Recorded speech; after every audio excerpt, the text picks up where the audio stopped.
Alrighty guys, welcome to another video. In this video here, I will show you how you can play your sub rogue. Things that you want to take a look over. We're going to go over the basics.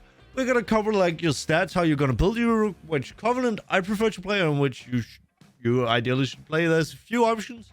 We're going to go with the Venfear sub rogue here in this case, as that is what I play and that is what most people are playing. You can also play Kyrian. There will be some slight variants, which I recommend you look up on your own, as I will not be covering them in this video. Most of the information here is pretty much still valid and will be hopefully a little bit of a help for you guys. So without further ado, let's get into the video. But before we do that, guys, if you like and enjoy what I do here, don't forget to hit the like button, consider subscribe to the channel, leave a comment what you thought of the video, YouTube videos you would like to see, tips and tricks. Also, check out some of the more vlogging content we are doing here. There will be a video up from ANPF, the first gaming event since COVID. We played hide and seek there with a bunch of other students. That was super fun. Also, check out our partners, Esports Nutrition. Check out some of the products.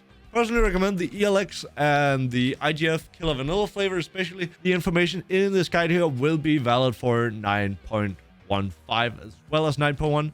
So no worries, and I'll cover any variants in the pinned comment and the comments. Alrighty guys, I'll move a bit here. So we are gonna cover some of the things that you want to be playing and you want to think about when you're building out your stats and stuff for your sub rogue. So the first thing I'll go over is the talents of Weapon Master is a plus for that. It's really good, gives some more single target damage and a lot more shadow strikes and backstabs, which means more combo points, and is just wonderful talent. Love to see that. We're gonna pick Shadow Focus once we get a shit ton of more energy regen and we just have generally more stats. Night Stalker will be better. So that is not at the moment unless you have quite a bit of haste, which I'll cover more in a bit later why you do not want to have that. But you can sim yourself to see this Night Stalker sims higher, then you want to pick Night Stalker. However, you're going to be a lot more careful when pooling energy if you play Night Stalker. That's being said. Deeper Stratagem. Yay! More finishing damage. More combo points. Not going to waste. It's a great talent and I love to play it. I can't see myself playing sub rogue without it. Cheat Death. Big Pock for raids. You should basically not play the others unless there's a really specific reason to. Cheat Death will save your ass, the others won't. Simple choice, play Cheat Death. Prey in the week. Also really kind of not a mandatory talent, but a optional row, as you would call it. Personally, I think that in raiding scenarios, Prey on the week is damn near mandatory, as is the only talent in this raid or in this row that will benefit you in a raid. Not the only talent in this raid that will benefit you in this row. That doesn't make any sense. We're gonna play Prey in the week. You get the entire raid gets more damage on a target that you can stun. If there's a target that can be stunned, and yeah, the others two don't really matter. In Enveloping Shadows, we are gonna be playing this here since they changed. Like, Enveloping Shadow is the only viable talent in this row here that will ever be, as long as the talents and Shadow Dance remain as it is with a single base charge. Playing single dance or dark shadows is not really viable in raids, as this here will allow you to pool Shadow Dance without losing times that it's on cooldown, so you're still gaining Shadow Dance stacks back. You won't overcap on your Shadow Dances, and you will be able to time them much better together with your Symbols of Death. Definitely a good pick. If we get 2 charges as base pack and we have 3 dances with Enveloping Shadows, Dark Shadow might be a better pick, but as it is for now, it's definitely Enveloping Shadows. Master of Shadows, pretty much the best talent. Again here, once we get a lot of energy regen, we might play Secret Technique. But as of for now, it's Master of Shadows. That covers the talents. Let me talk some about the gear. We will be playing Finality. We're not... We'll be playing Obedience, not Finality. You can also play Obedience or I can't talk. Sorry, guys. We're going to play Obedience, not Finality. Finality is also viable, but Obedience is a lot better. I would pick obedience. Only play finality pretty much if you have it from the last season and you kind of want to just use something. And we are having trinkets. We are going to play Vial of Purification and Salvage Fusion Amplifier. These are the easiest trinkets, or the like cookie cutter deadly trinkets. We're also going to be using those for sub-rogue. They're really good. For the domination targets, you can run either Unholy or Blood. Blood is a little bit ahead of Unholy. Both are really viable. It is microscopic, like leaderboards are kind of half and half, as when I checked it last time. Unholy gems, what I prefer to use, they're pretty good still. There's a bit of timing that you need to get used to with the Unholy gems. It's not as bad with the Bloods, I've heard. I haven't played with them yet. For the stats, we are going to be playing Crit and Verse. Two main stats, Crit and Verse. You want a teeny tiny bit of haste.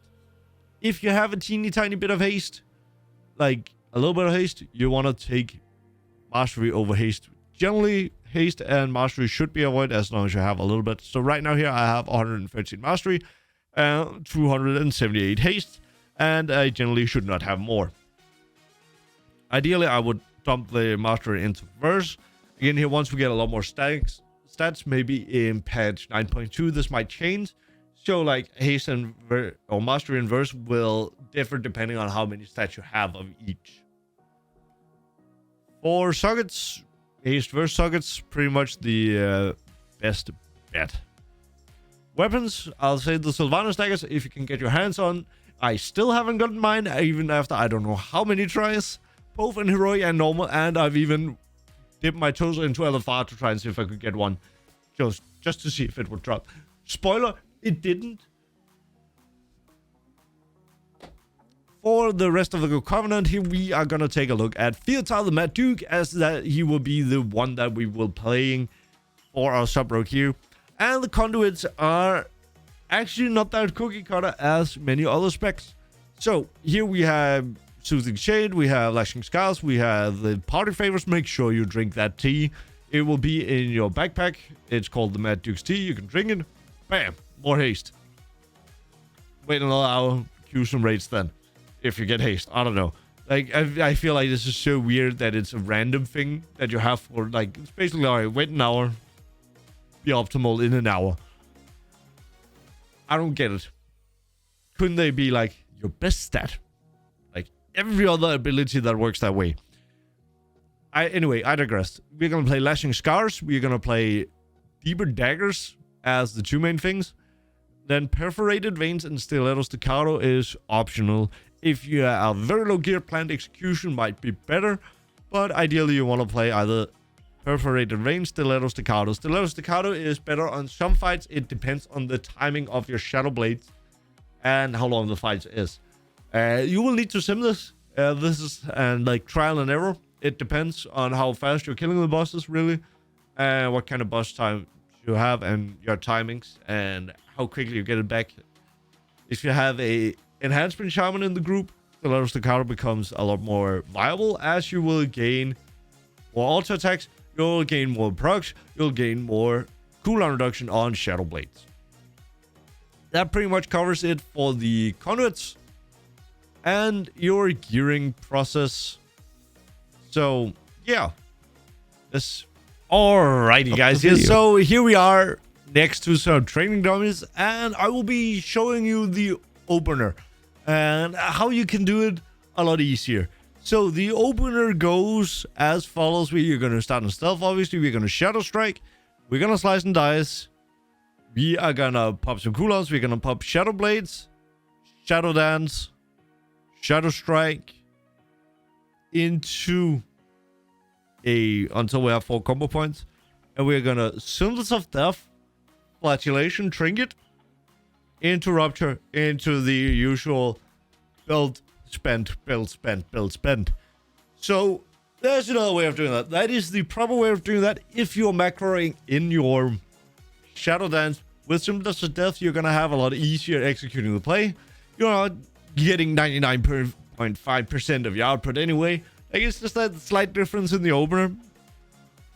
But what we are doing here, what I'm doing, I am personally going for the lazy way, which is to use Shadow Dance alongside Symbols of Death in the opener. So let me show you how that looks. So what we're gonna do is we are gonna Shadow Strike into Slice and Dice, pop cooldowns, Shadow Strike, Flagellation into Rupture, and then we are going back here, Shadow Strike. You can use one backstab if you're playing the Perforated Veins Conduit. You want to make sure here that we get as many combo points spent during the Flagellation in the opener. So now notice that I'm not pressing my Shadow Dance here that I have ready. That is because we want to save that together with Symbols of Death, so we have it in here. And then I rather just want to use another Shadow Dance after. So I go like this here and line it up that way.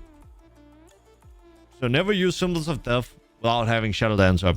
Alright guys, here, let me tell you about more on how you play your sub rogue after you've done your opener and you're like, wow, that's a lot of burst. Let me tell you about how the sub rogue goes. So the sub rogue goes as following. And it's like a builder spender, and we have a priority of buttons we want to press. Of course, we want to use our burst. Once it's ready again, it goes pretty much the same way as the opener. So, in the meantime, what we're going to do is that we are going to prioritize our builders. We are going to build up until we have 5 combo points or 6. You don't want to press another Shadow Strike at 5 combo points. The risk of you losing a lot of combo points to overcapping is just too damn high. Don't do that.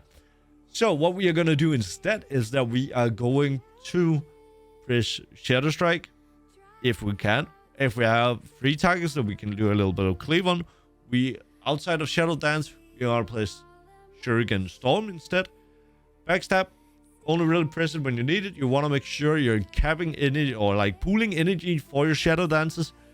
Don't pull too much if you have Symbols of Death though, as you will lose energy to overcapping, as Symbols of Death gives you a little burst of energy. So if you're about half, you'll be landing it pretty well with the Symbols of Death. With the backstabs is a button you only press whenever you need to. So in the case that you basically have nothing else to press and you're capping your energy, just press backstab. Shadow Strike for building, and when we are spending our finishes, we are going to spend them in the following order. The highest priority finisher we have is Slice and Dice. Keep that up at all times. Next up on the list is Rupture, and then we want to Eviscerate. If you're cleaving, you will be using Black Powder, of course, and Shuriken Storms to build. However, this is more like a single target video, so we're not going to cover too much of the cleave aspect. But it is there. I've also recently uploaded a video on Mythic Plus that goes more in depth on the cleaving side of sub rogue. Maybe you should go and check that out.